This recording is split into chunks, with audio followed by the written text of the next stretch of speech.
Hi, I'm Doug Cluley, and I'll be your service leader for today. Our dear Reverend Murray is on a well-deserved vacation.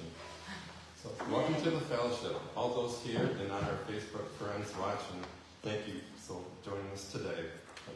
At the fellowship, we recognize all encounters as holy and know that our time together is by divine appointment. To open our service, please stand if able. We sing together, Prayer of Child of Love. It's on the front cover binder.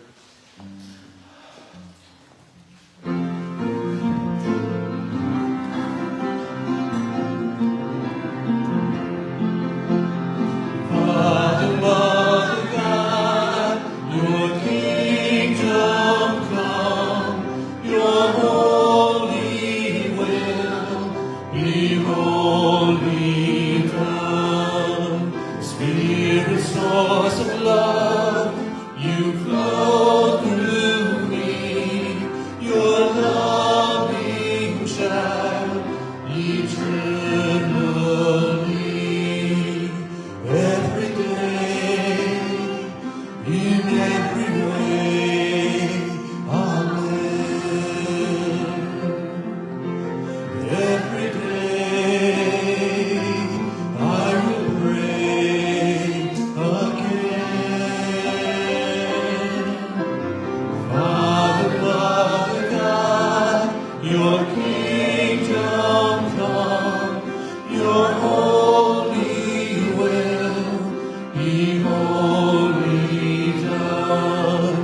holy will be only done. Spirit, source of love, you flow through me, your loving child, eternally.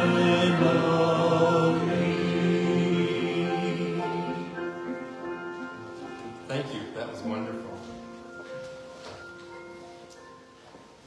Before we do our opening meditation, I want to draw your attention to the packet that was on your chairs today. Along with the bulletin for today's service, you'll find an envelope for your financial gift and a connection card. Please fill this out if you're new to us and interested in receiving more information about the fellowship, events, and activities, or if information has changed, so we can keep our directory up to date. Also on the back of the card, please take a moment to list anyone that you'd like to remember in prayer during today's service and add to our fellowship prayer connection list. And just put the card in the basket that will go around. We will have a special time of prayer for those mentioned later in the service. Our dear Sue Quinn and these loving blessings. So let's begin our service with an opening meditation. This is going to be very short because I don't want to take all the time for the guest speaker to have. You are welcome to close your eyes and take a couple of deep breaths. Before beginning this meditation, please find a comfortable posture that will keep your spine straight. Let's place your hands on your lap or on your knees if more comfortable. You're also welcome to close your eyes and take a couple of deep breaths. Just a couple of deep breaths. Now just breathe naturally as we begin this meditation. Imagine a dearly loved one, and the white light connects you both heart to heart. Connect with feelings of affection and warmth you have for both. Enjoy the feelings as they fill your body. Now slowly focus on the face. May it be well, happy, and peaceful, feeling the warmth of loving kindness filling your body. And now send these feelings out to the world. May all be well, happy, and peaceful. Breathing naturally as the light connects you heart to heart. May I be well, happy, and peaceful. May you be well, happy, and peaceful. Feeling yourself both bathe in the warmth of light and loving kindness, just repeat these words silently. May I be well, happy, and peaceful. May you be well, happy, and peaceful. Just continue to breathe naturally as the white light connects you both and the world, heart to heart, and continue. May I be well, happy, and peaceful. May you be well, happy, and peaceful. This light is bathing you in the warmth and peace of love and kindness that you radiate out to your surroundings. Include all sentient beings, from the smallest insect to the largest animal, out into the universe. Now see yourself radiating the light of loving kindness out into infinity. May we be well, happy, and peaceful. May all sentient beings be well, happy, and peaceful. Really natural, just keep repeating silently.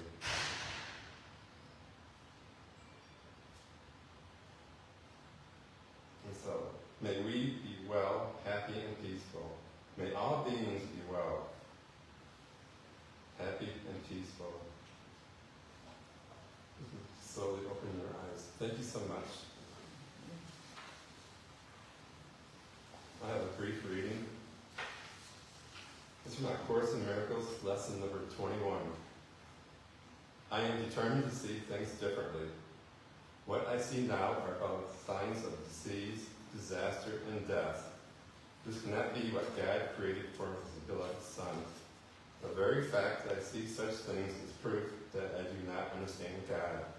Therefore, I also do not understand his Son. What I see tells me that I do not know who I am. I am determined to see the witnesses to the truth in me, rather than those who show me an illusion of myself. That's A Course in Miracles, number 21.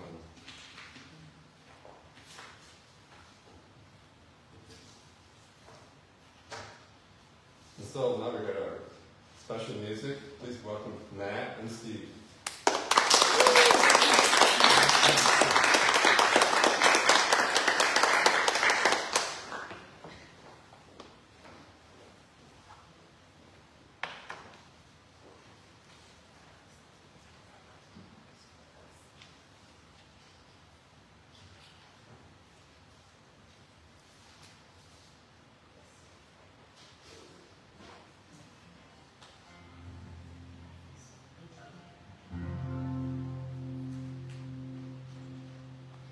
This song is called Choose Well, and the part that you might be interested in singing along with goes, and we can really change our lives.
Thank you, Matt, Steve, and Corey.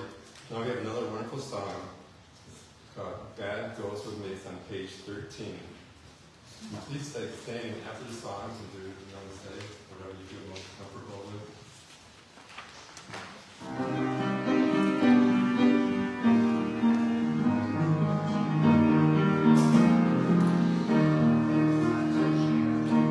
God goes with me wherever I go.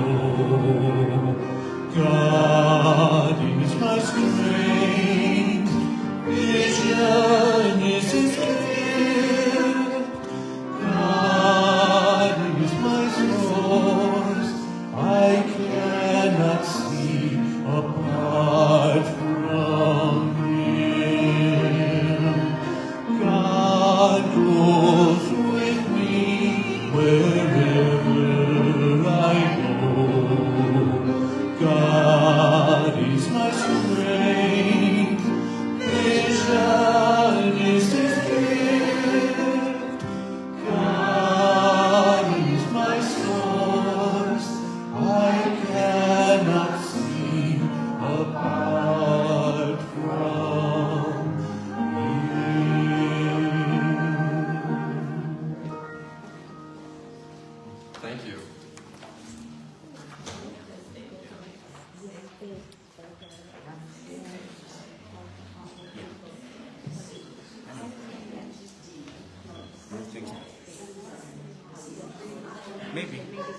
Super nice. Lovely singing.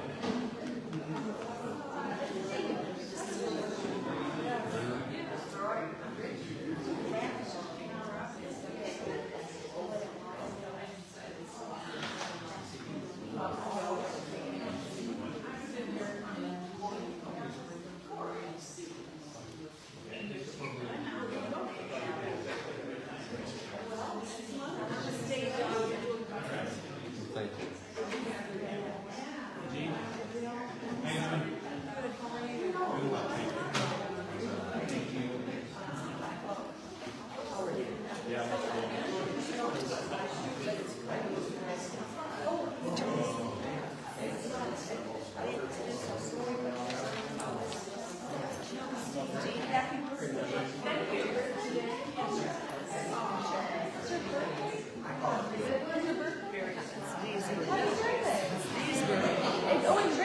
Bill, go sit down. Well, you have to introduce me yet. Okay.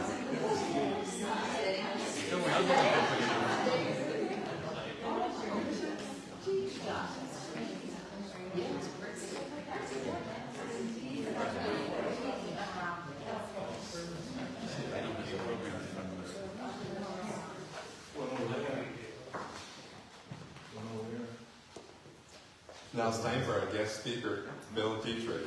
His topic is going to be surrender. Please give him a warm welcome.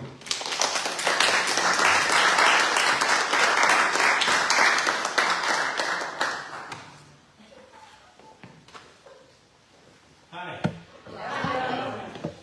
I have a handout. Could you give me one of them, please? Thank you. The title of my talk is Surrender, but it's actually 3 talks blended into one. So I was going to say I'll go fast, but I'll just try to be efficient. They all fit together. They will weave together nicely if all goes as planned. The 3 parts of the talk are, first part is about consciousness. The second part is about making use of physical ailments, injuries, diseases as doors to healing. And the third part is about surrender. That's how we end it. Is there a way we could focus on this sheet, Samantha, so people that are online can you, just so they can have a look at it. If you're online watching this and you want to be familiar with what's here, the David Hawkins map of consciousness, just type in your search engine, David Hawkins, map of consciousness, and you'll find this information. David Hawkins, map of consciousness. All right. Thanks, Nancy.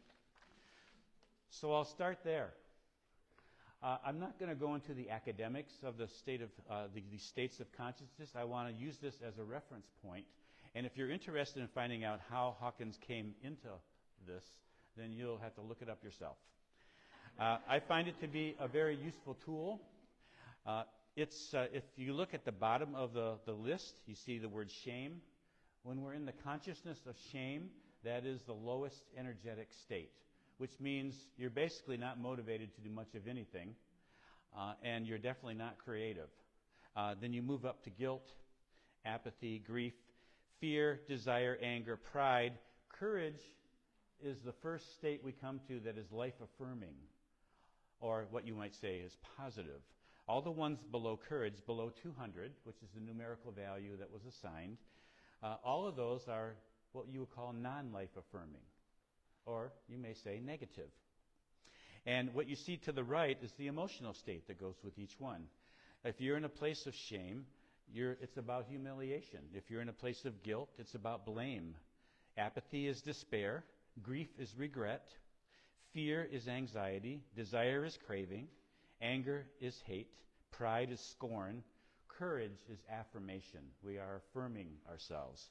And then all the way on up to enlightenment. Each state, as it says on the handout, and I'll read it for people who don't have the sheet in front of them, each state has an attractor field. Emotion is energy in motion. Attraction is energetic.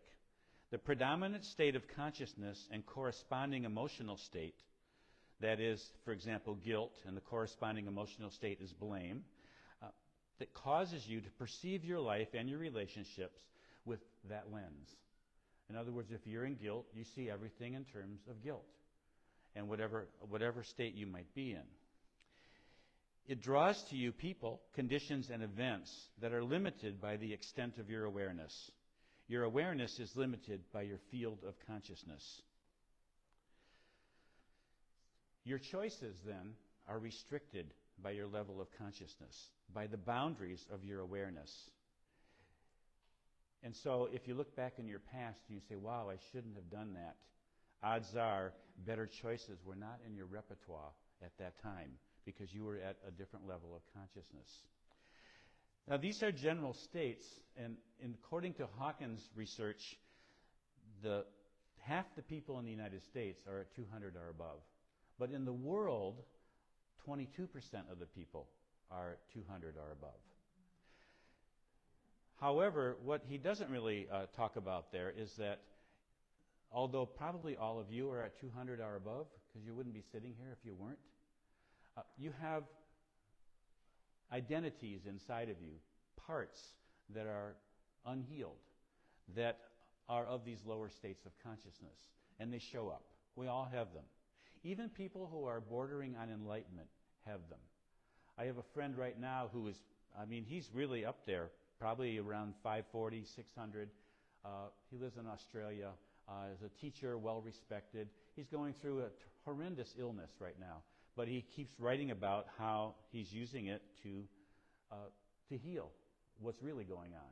In other words, what we're talking about is the cause of the cause. That illnesses and diseases that we have are just symptoms.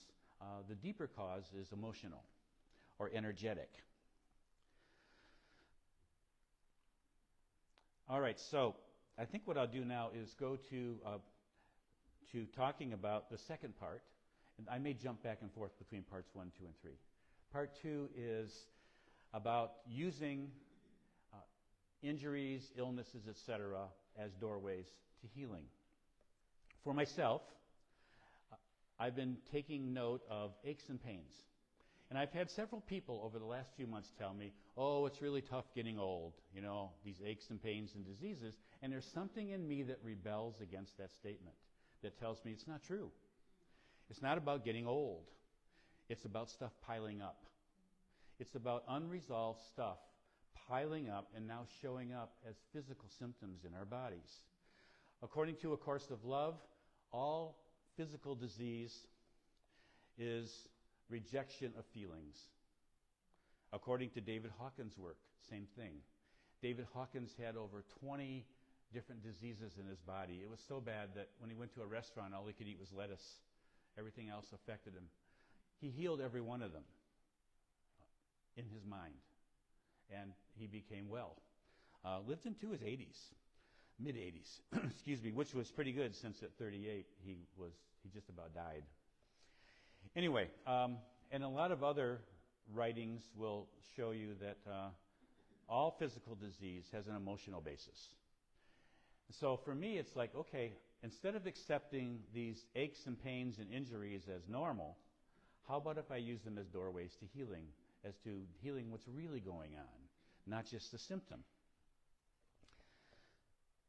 So I started with my left knee, which has been pretty sore lately. I was starting to do a little bit of running, and that must have done it. So I had to stop doing that. I still walk. And so I have this discomfort. I'm treating it. I use light therapy and also go to a chiropractor who has the light therapy set up. I put ice on and I do all those things. But it hasn't really changed a lot over the last month or so that I've been dealing with it. And so I started asking in myself, what is it that I'm not wanting to feel or deal with that's manifesting as this problem in my knee? And what I came up with was guilt. And my first thought was, oh, I thought I worked out all that guilt stuff. Apparently not. And the interesting thing is, as I opened myself to that, to being willing to look at it, stuff just started showing up in my mind, images. People, maybe I said something that was hurtful to somebody, or I did something, or I didn't do something that I thought I should have done. And they just started showing up in my mind. So with each one as it showed up, I could let myself feel it. I could accept what I felt. I could embrace it. And that was what I was doing to heal. And so even though the knee still hurts some, off and on, the healing is taking place because all these things are coming up, and I'm welcoming them, as opposed to pushing them away or rejecting them.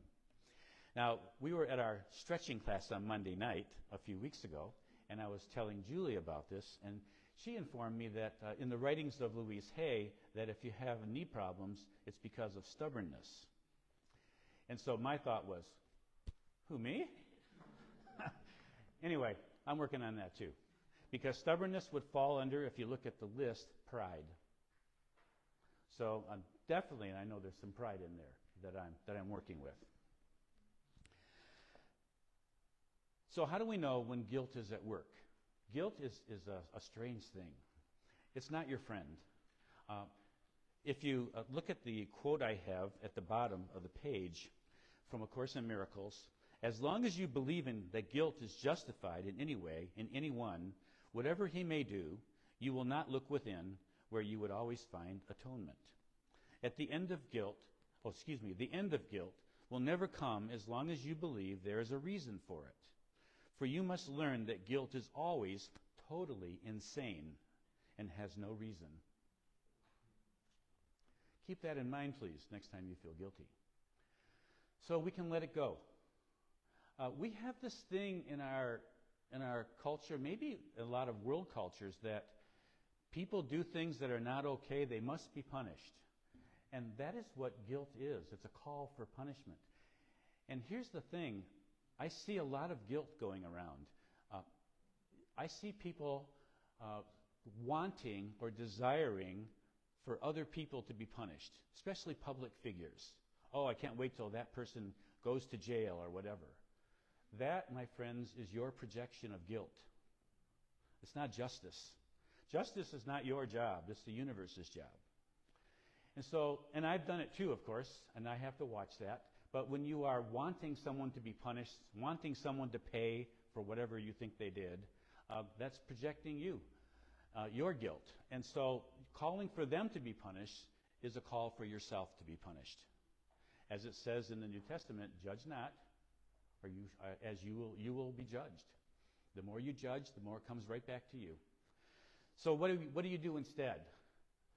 Send that person your love and send them on their way. Let the universe do its job. It's not up to you. Let go. And also, you might ask the question, what am I feeling guilty about that I feel the need to condemn that person? So anytime you feel that kind of thing, it's a great opportunity to turn it around. And instead of getting into the enjoyment of condemning somebody else, you can take a look at yourself. And it's not so bad when you take a look at yourself. It's not so bad because we're all human. And if you look at states of consciousness here, your choices in the past were limited by your state of consciousness. That's not an excuse. It's a truth. You only have choices that are within your realm of awareness. Many, many years ago, I read an article about a homeless person in New York City who started collecting pop and beer cans and turning them into a recycle place and getting money for it. And he kept finding so many around New York City that he hired other homeless people to bring him cans. He'd give them a few pennies for it, whatever. He made $140,000 in 1 year. How come every homeless person wasn't doing that? Because it wasn't in their repertoire of choices. I know homeless people personally, and people yell at them, call them names, but they're limited by their choices right now in life. That doesn't mean they're not responsible or accountable for their lives. They are. But you could have a little compassion because they are in their own consciousness. And your kindness, your love, maybe your money, whether you give or not is up to you, but your kindness and love can help them to lift up their consciousness. So that brings us to part 3. And part 3 is surrender. How do we move up this scale of consciousness? We do it by surrender. I mean, you can move up kind of naturally, evolving over time. In this time In this lifetime, you wrestle with guilt. You die, you come back in your next life, and you're dealing with apathy. And then your next one, you can work your way up through hundreds of lifetimes, which is actually what we've all been doing. Or you can surrender. You can pay attention to what's going on in you. Like for me, when I call forth that any guilt that I have in me is coming up, when I call it forth and I feel it, I have an image in my mind, I feel it, I let myself feel it, accept it. Acceptance is important. You can notice acceptance is up on the scale at 350. Accept it and even embrace it, which would be love, which is higher on the scale. So now I'm exchanging guilt for acceptance and love because I'm just taking them straight out and accepting and embracing them. And then once I've done that, I can surrender it. I surrender it. I offer it to you however you pray. God, Holy Spirit, Holy Presence, just turn it over. Let it go. It's really that easy. But what makes it not easy? Resistance. Whatever realm that you're in here, if you're in the realm of guilt, it becomes a habit. And you don't want to give it up. You believe that guilty people should be punished.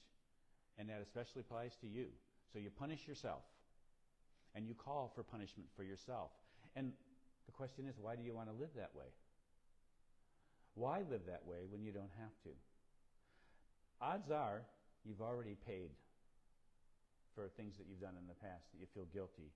And odds are that person that you might be condemning out there, that public figure or that person in your life that you think has done terrible things, they're probably already paying in many ways too, that you can't see. You don't have to go to prison to pay necessarily. There's a prison right in your mind that many people are in.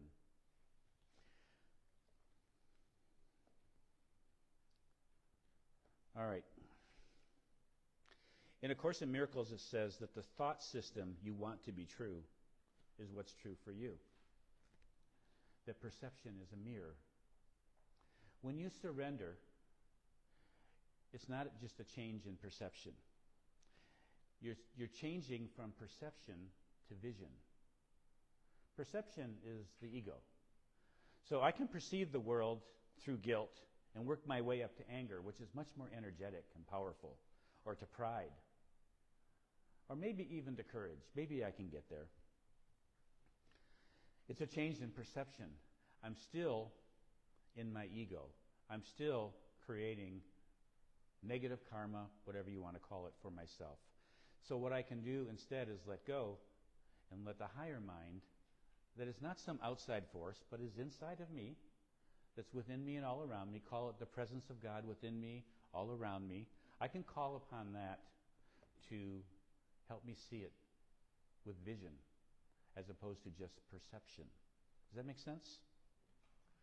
That's why people who can be in some of these lower realms have miracles, because they have a moment when they surrender and they're momentarily in that place of joy or love, and things change.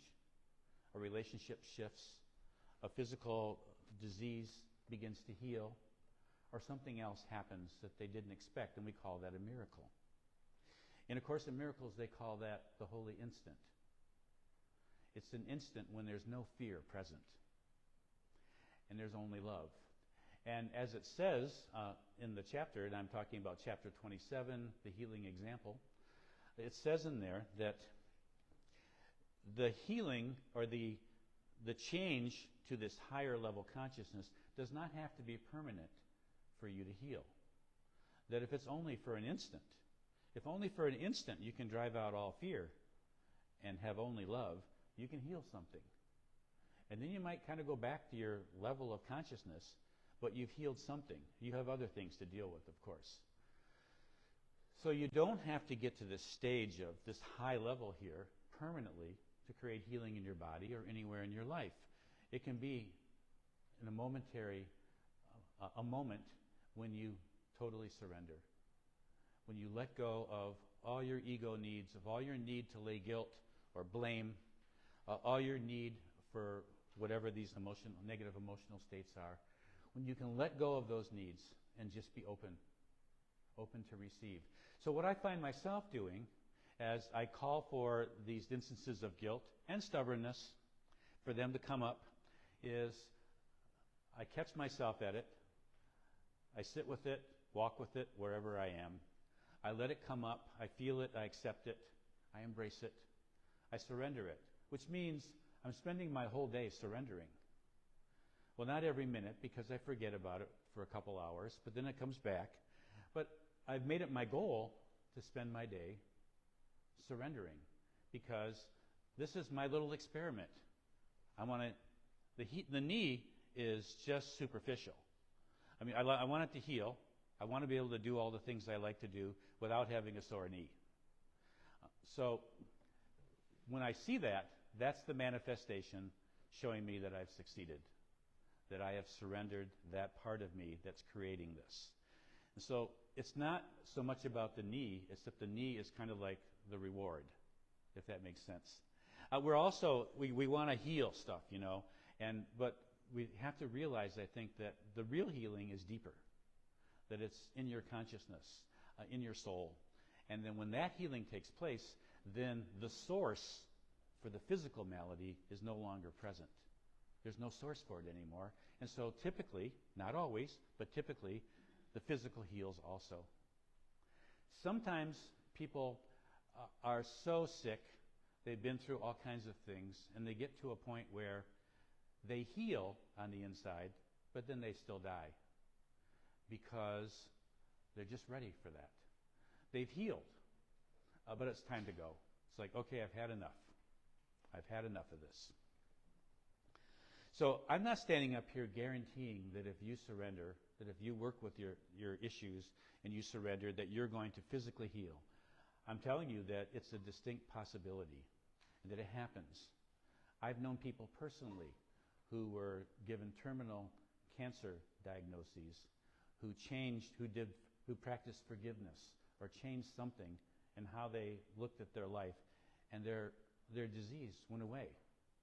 They went into remission, and instead of living for a few months, as was predicted, they lived for decades.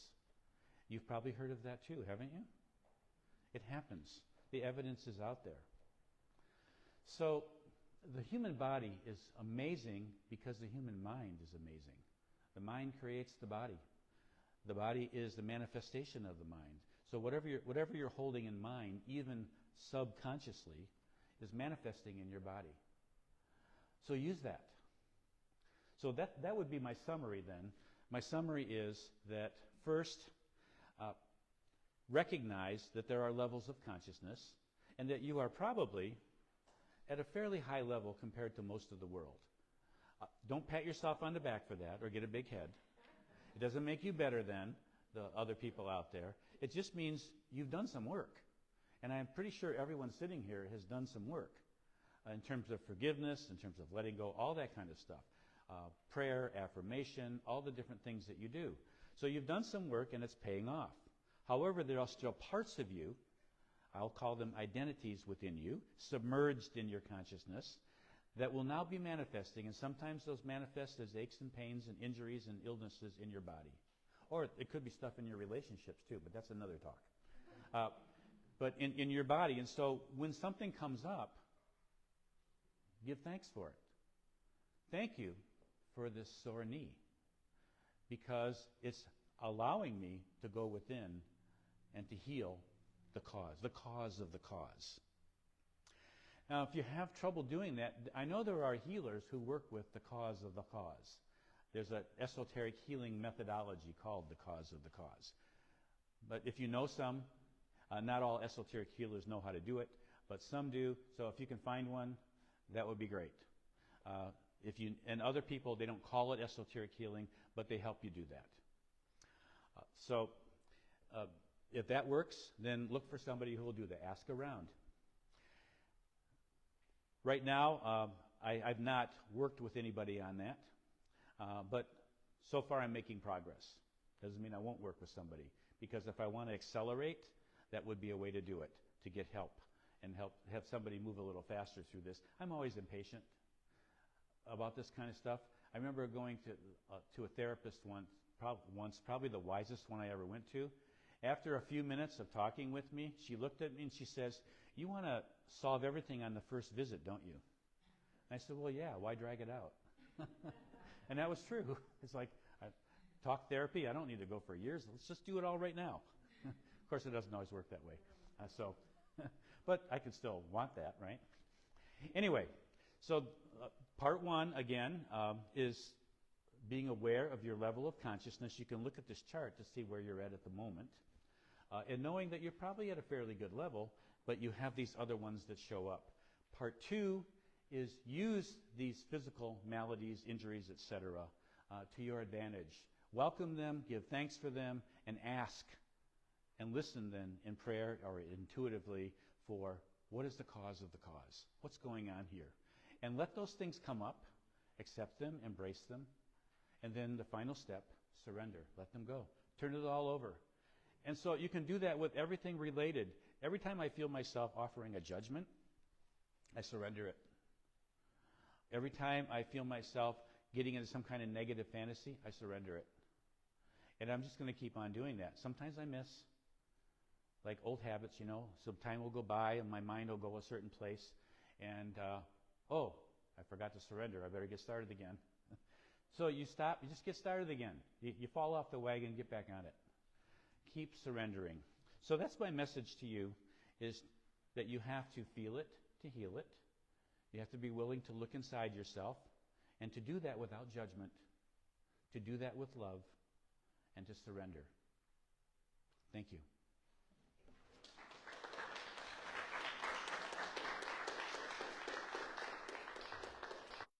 Thank you, Bill. An excellent talk, as always. We sing together on page 35, Our Thoughts Are Prayers.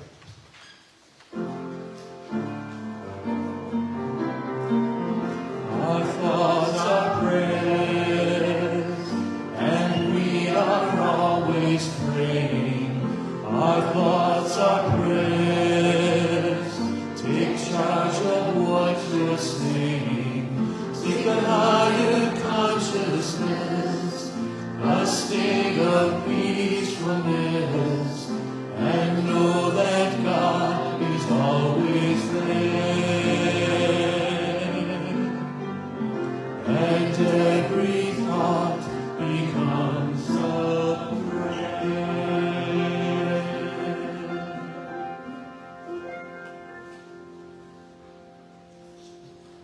Thank you. Thank you, Bill. As we are taught in the Course in Miracles, giving and receiving are one in truth. Every one of us benefits, and our community as a whole thrives because of your generosity. Thank you so much for your generous donations that support the work of the fellowship. Whether you're preparing your gift now or donate online, please hold your tithe, your gift, and consciousness. And join me as we bless our offerings and affirm our abundance by reading together the blessings on the front of your bulletin.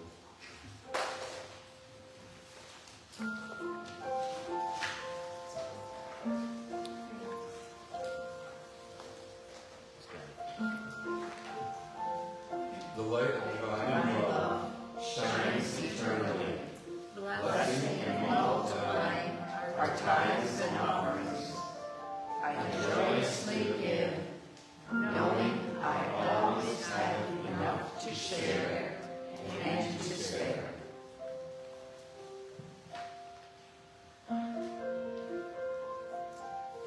Now let's take a special moment to join together in our prayer, remembering those listed on the connection cards here in the basket, and all others you wish to remember and hold in prayer.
Thank you, John. And thank you for your warm thoughts during the prayer. Now we have another special fellowship song, Let It Go, on page 26.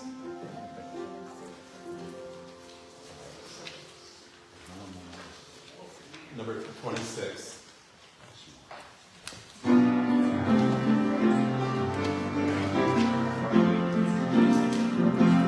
Let it go, holding on to stop the flow. Don't hang on to this problem, let it go. You have wrestled with it long, so you know you're not King Kong.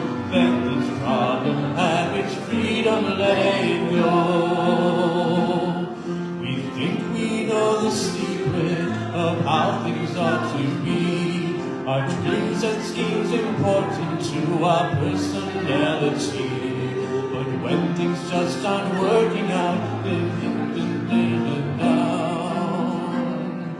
Know that there's a better way to get to higher ground. Let it go, holding on will stop the flow. Don't hold on to this problem, let it go. You have wrestled with it long, so you know you're not King Kong. Let this problem have its freedom, let it go. The tide of life delivers me right where I need to be. Trusting is the key to knowing just what's right for me. This problem is a gift, it will bless me when I finally set this problem free. Let it go, holding on to stop the flow. Don't hold on to this problem, let it go. You have wrestled with it long, so you know you're not King Kong. Let this problem have its freedom, let it go. I'm worried and not fretted about who and what and how. And in my face I'm wearing an unsightly furrowed brow. And I don't want to go through life creating all this pain. Letting go's the only thing that's gonna keep me sane. Let it go, holding on will stop the flow. Don't hold on to this problem, let it go. You have wrestled with it long, so you know you're not King Kong. Let this problem have its freedom, let it go.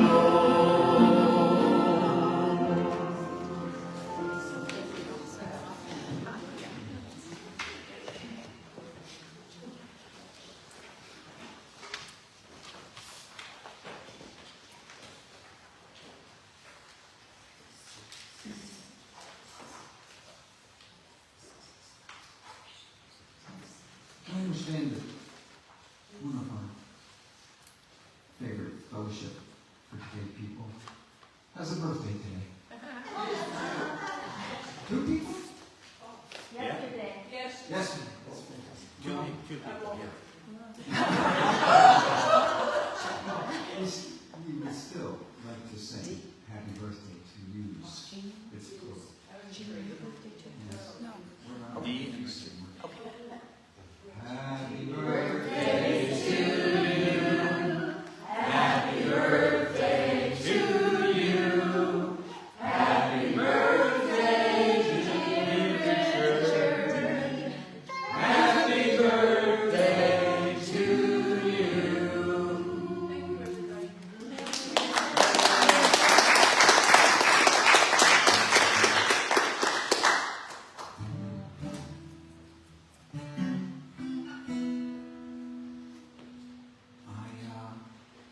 I wrote a song, wow, actually I had a chord progression, and I was excited about it, and I was also studying A Course in Miracles, so I stole a lot of the lyrics right out of A Course in Miracles and poured them into the song. Good idea. And actually you guys can sing along because I repeat the line, the lesson, 3 times. So there's times when you can join me.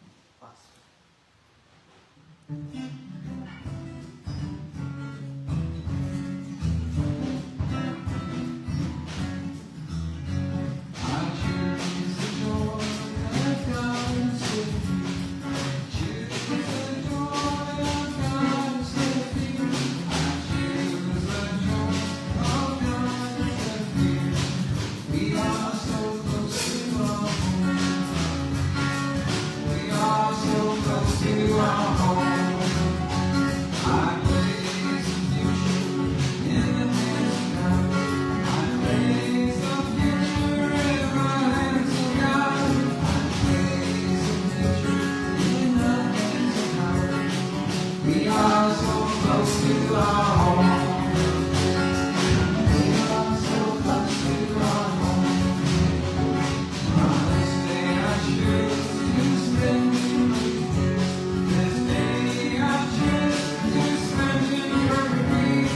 This day I choose to spend in peace. We are so close to our home. We are so close to our home.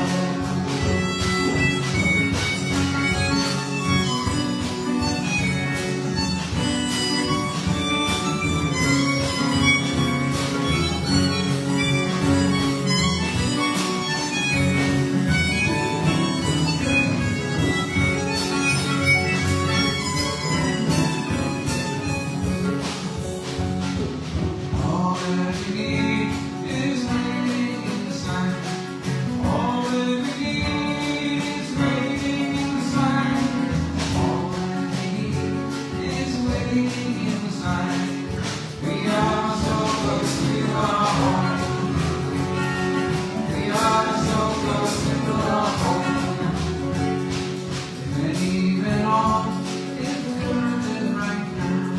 If any then all is better than right now. If any then all is better than right now.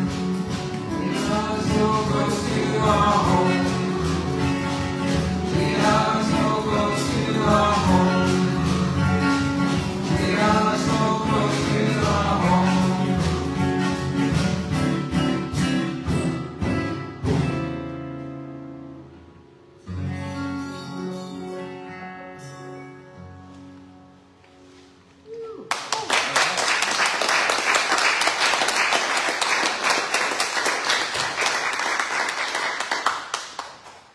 Thank you, Steve and Matt.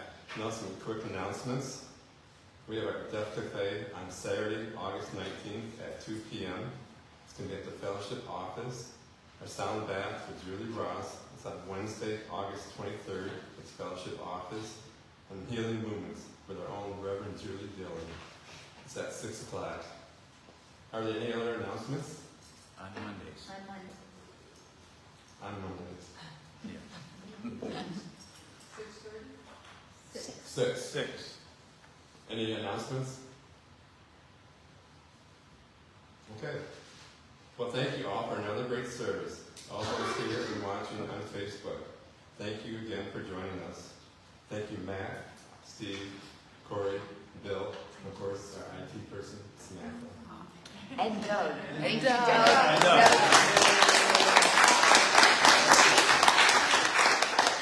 So once again, thank you for joining us this afternoon, here in person and on Facebook. It's been fun. Now we do our closing circle, please. Please circle. The words are back of the bulletin.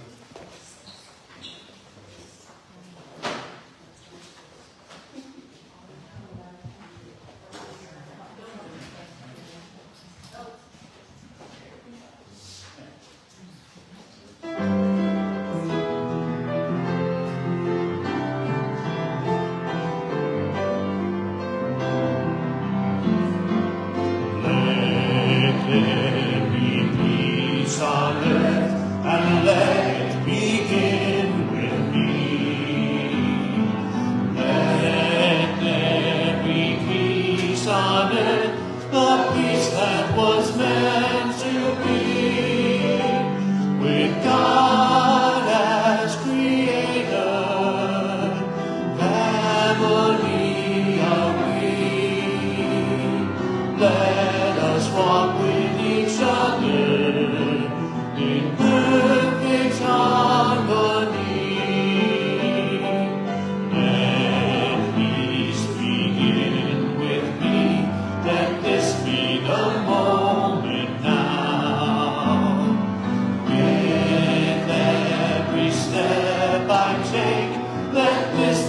my joy.